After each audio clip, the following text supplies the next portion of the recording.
Thank you so much, Chair, and many thanks for the organizer to invite me to speak at this conference. It's my great honor to be here. So today, my title is a huge one. It's an alternative framework for AI regulation in the IP regime.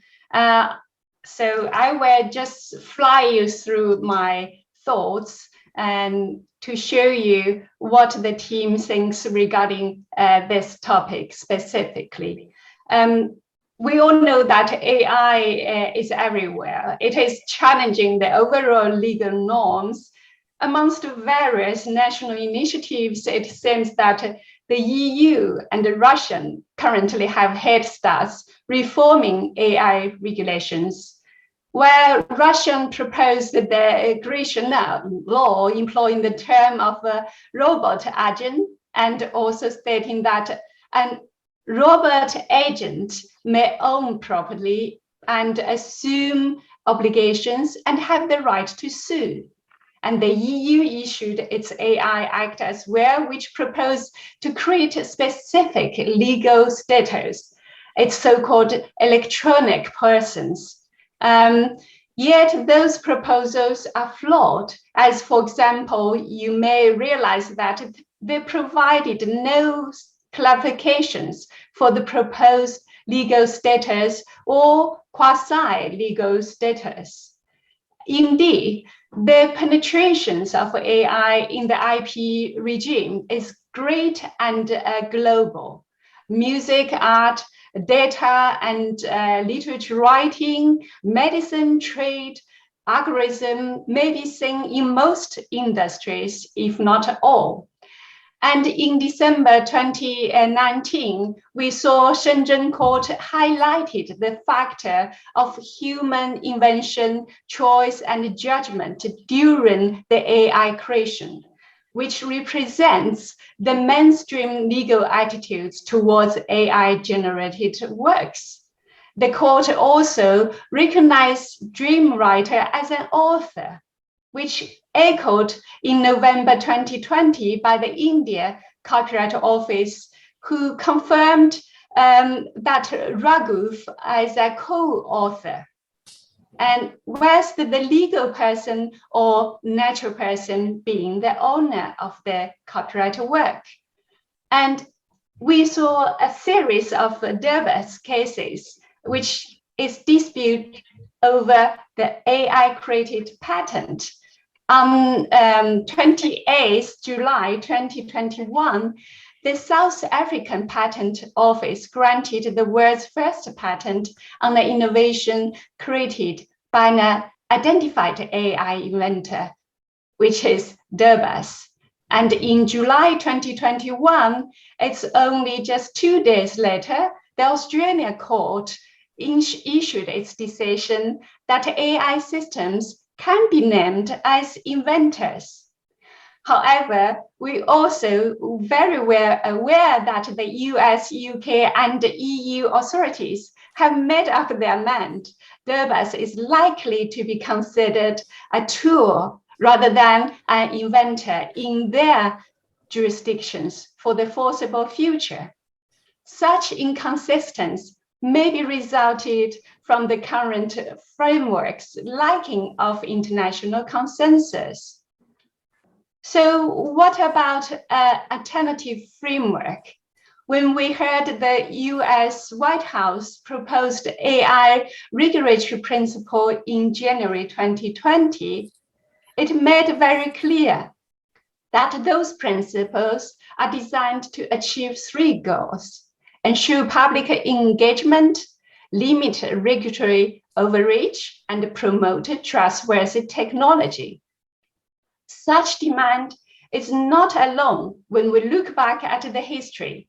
It was discussed in great detail in the context of contemporary companies, which led to the recognition of legal entities for companies that met the needs of a developing society, benefited the various stakeholders, which greatly promoted the development of economies globally.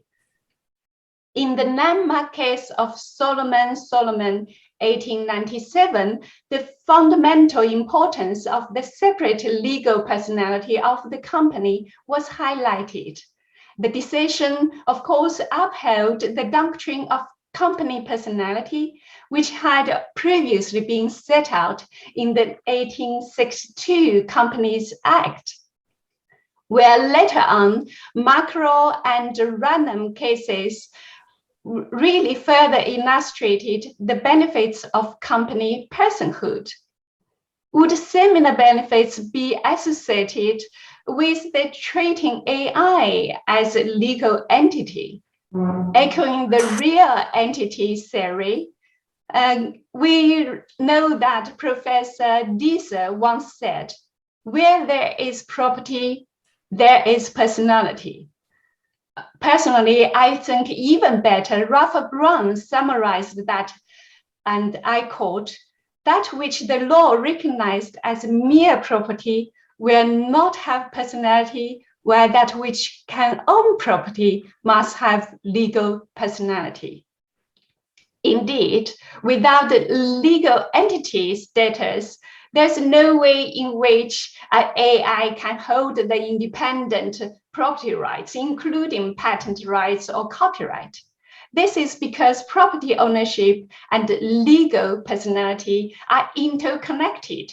Together, they create a legal relation.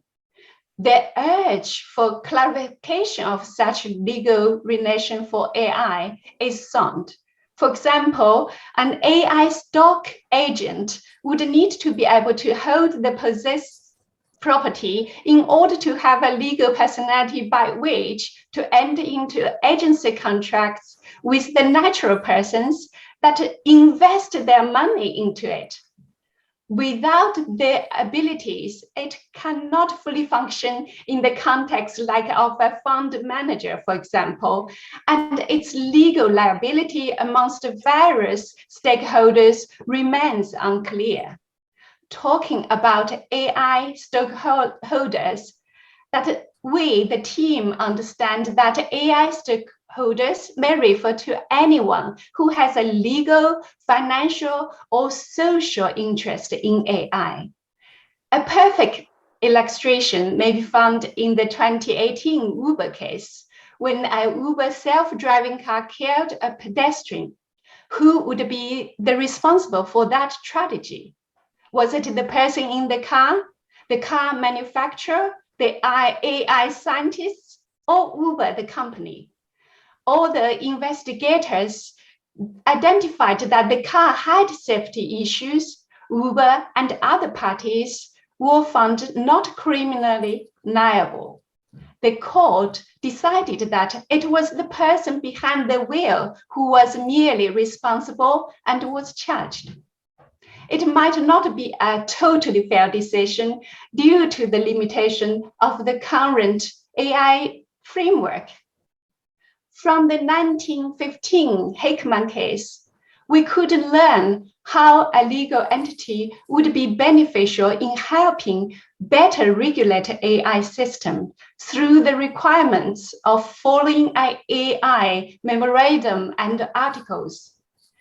It would mean, for example, that an AI stakeholder would be bound to following AI procedure in the case of a dispute. Other more widespread benefits would include the clarification of AI stakeholders on a variety of matters, for example, names, functions, management of the AI, etc. Such alternative framework will not only clarify responsibilities and liabilities of AI stakeholders, but also make litigations involving AI more transparent and a fairer process. Do we have to adopt such framework? The answer, of course, is no. However, it may be a question for the legal systems to start considering seriously. As Alan Turing stated in 1950, we can only see a short distance ahead, but we can see plenty there that needs to be done. Thank you very much.